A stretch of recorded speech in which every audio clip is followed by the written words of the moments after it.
Hello, hello, all of you beautiful faces. How are you guys doing today?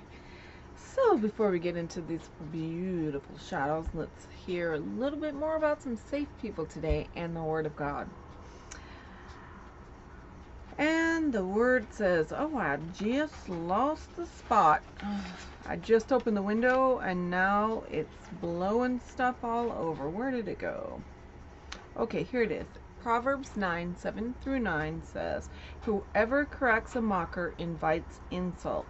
Whoever rebukes a wicked man incurs abuse. Do not rebuke a mocker or he will hate you. Rebuke a wise man and he will love you. Instruct a wise man and he will be wiser still. Teach a righteous man and he will add to his learning. Unsafe people are defensive instead of being open to feedback. Look, all of us have been in a situation where it is very hard to hear somebody correct you. And let me tell you, it's very hard to do it in the genre of YouTube because these are people coming at you that have seen 7 minutes of your life and then decide that you're dealing with these certain issues off of that. That is not what I'm talking about here, people. I am talking about people who are in your life that truly know who you are and have a patterned schedule of seeing you in visitation and access to your life, not a complete stranger judging you on the internet. That's not what I am talking about. But what happens, and again, before I go any further, I am reading from the book Safe People, and it is by Dr. Henry Cloud and Dr. John Townsend. It is an amazing book. I suggest it to anybody. It is amazing. But they are also very haughty and not humble. So unsafe people will never identify with others as fellow sinners and strugglers because they see themselves somehow as above all that. This I'm better than you dynamic produces a lot of shame and guilt in people who are associated with this type of unsafe person. It significantly blocks intimacy because the two people are never on even ground, which is where human intimacy takes place, and it sets up comparison, competitive strivings, defensiveness, and alienation. Psychologists call this dynamic a not me experience. People have a character structure that does not allow them to see certain realities as part of themselves. They project things onto others and cannot own their own flaws. Unfortunately, many Christians have this mentality about sin in general, and that is the truth. They will talk about people in the world as if they are somehow unable to identify with them. Look, we are all sinners who fall short of the glory of God. Just because I'm saved and not in the world and not of it does not mean I cannot understand the world, because I was there once. And that's why I continually tell you guys, don't put me on a pedestal. Don't treat me as if you aren't where I'm at spiritually, that I'm going to treat you different, because I'm not that type of person. We're just at different stages of our walk, but it does not make me any better than you. And let me tell you, I had a family member who did this to me for years and still does to a degree. This talking to me as if they are always teaching me something. Oh, they never treated me as an equal. And still do that. Still do it. Look, there is no nosebleed section in the kingdom of God. It is a level playing field. There are people with gifts and callings and the anointing, but that does not make them any better than the rest of us. And let me tell you, I came from that kind of baloney church. Oh yes, your pastor is to be honored and revered, and they made him like a god. You had to walk in with your armor bearer, like, you know, like, oh my gosh, it's like all the people that came to speak came in with their harem of people. Like, it's ridiculous. I'm not kidding. The first church I came in, everybody would come in with like 7 bodyguards, like as if the Pope just came to town. It was like ridiculous. And they were always treated better than the regular people at the church. And that is not God either. Yes, you are to honor people and to honor the gifts and callings in people, but you do not exalt them as if they are mini Jesuses, because they're not. And they are flawed just like the rest of us. And nobody, including me, just because I share the word with you does not mean I'm ever going to be perfect, you guys. I am going to make mistakes, and I'm going to end up having to apologize even to some of you. Because I'm a sinner and I'm flawed. I am not perfect, and neither are you. And none of us ever will be. But what you want to do is recognize the people who do this on a habitual, unchanging basis. And that is what an unsafe person does. An unsafe person refuses to recognize their flaws, and they put themselves on a plane higher than you and treat you as if you are not their equal. And I will never do that, I promise you that.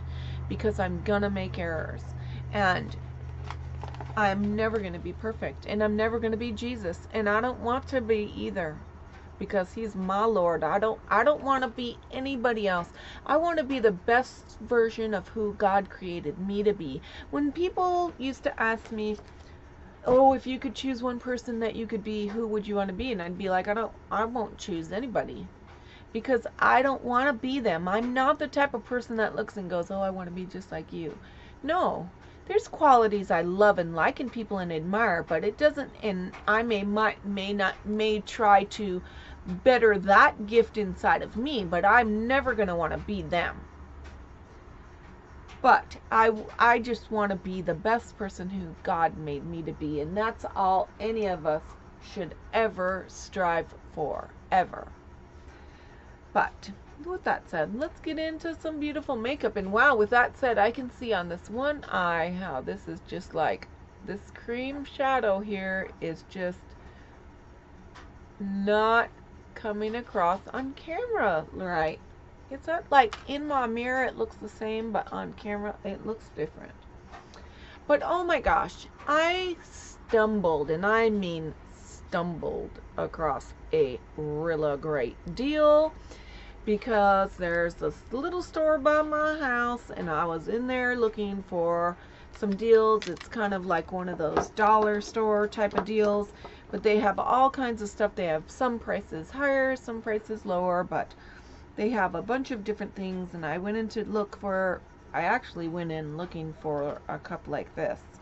I have not been able to find them anywhere. I know the Lord's going to bring me some. He will. I know he will. But I found these, and these are by a company called Sinful Colors, which all of us knows them for nail polish, but now they're getting into makeup, which I'm pretty excited about, because I think that their nail polish is like next to none, and it's very inexpensive. So these are called Shady Babe. This is the packaging. They're called Shady Babe Liquid Duo Cream Eyeshadow, Liquid Eyeshadows, which I love the name too. Shady Babe. Different shades. But, so, these are, oh my gosh, amazing. So I'm going to swatch the colors for you and show them. Some of them have the doe foot applicator just like this. Oh gosh, I'm doing this horrible because it's on my veins of my hand, and it's making it look really splotchy. But that's one side, and here is, I'm going to try to do, there we go, that one's a little bit better. And there is that one. This is like a true rose gold, navy and rose gold. Beautiful. Now I was like really, I bought one just like this from Revlon, and the purple was terrible. And I kid you not, this is remarkable. The pigmentation in it is spectacular. Not at all. I'm sorry, Revlon. I love these, but the purple one is terrible. But oh my gosh, I absolutely love this color blue because it is not like the frosty blue that it looks way brighter on camera than it is in person. It is truly like a slate blue with shimmer, but it is beautiful, and it's going to make an absolutely yummy inner eye color with the right shade. And then we've got our burgundy and a copper, which one of my favorites. Now this I didn't know. Some of them come with the brushes, which I actually like because I like to put it onto a brush. The brushes apply it fairly as good, but not quite. So these are, it did not say eyeliner on the box, it said shadow, but it's weird. It says bold brow on it, but I didn't notice it. But both of these have the brush. But what I'm going to do is I'll just take one of my brushes and wipe it off of this. If not, use this just to do like, and I may use this to switch up my, show you how pretty they are. And then we have this absolutely stunning, beautiful, like it's like a duochrome pink, purple, purpley gorgeousness. Now this is also the brush. Oh my gosh, gorgeous, gorgeousness. And then we have a true, this is like a silvery blue. It's got silver specks in it, and this also has the brush, but it is very beautiful. And this would make a great inner eye for these lovely babes that got beautiful blue eyes, because it's a very pale, it's not like overwhelming. Then there's this absolutely gorgeous, it's a gray, but it's got a very beautiful purple shift to it. And then the olive green is going to be my absolute favorite. It already is my absolute favorite. Now this one has the doe foot. And let me tell you, that color is gorgeous. The gray purple is, oh my gosh, I don't have any color even close to that. So I am so excited about this. Oh my gosh, look at that olive, you guys. It is stunningly beautiful. I want to make it bigger because it is just so pretty and so pigmented, and I don't think I have a green that color either, and I'm telling you, gorgeous. So here's the last one, and this is teal with a beautiful baby pink silver shimmer. The teal is just, oh my gosh. And what I love is that you could blend these together and make your own color too. All you have to do is get a little, one of those little palettes, scoop it out with a brush, mix the colors together, and then put it on your eye.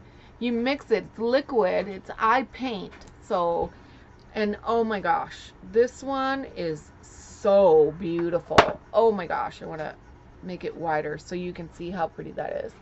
This, I mean, I love every single color, and I love these so much that I'm literally going to go back to the store and I'm going to buy every single one that they have left, and I'm going to put them in my next giveaway because they're just amazing, and because they were so affordable. Beauty for less, $1 a piece. $1, babies. $1, yes. This is what you call bangin' beauty for less right here. I mean, this is, I can even take out like my Revlon, if I see, if I knew, I wish I would have thought about it, but I don't want to go on with the video. But I will show you in another video side by side the Revlon purple versus this purple for $1, which the Revlon was like $9.99. These were $1, and how that purple is completely see-through, and you have to cake it on so thick that it looks gross. And oh Oh, and I'm missing one. Oh no, there it is. But I got every single color they had in stock, which was the but let me just show you right now. I'm just gonna switch up the eye look because I can. Because I can, and show you what it does. So I'm gonna do the copper.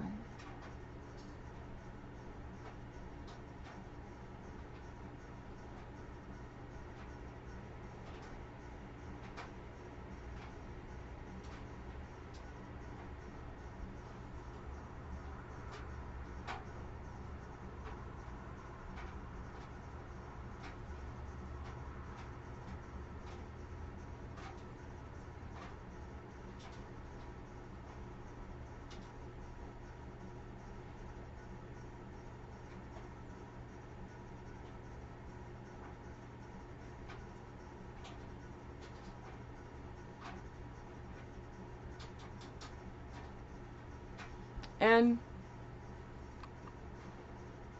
there you have it.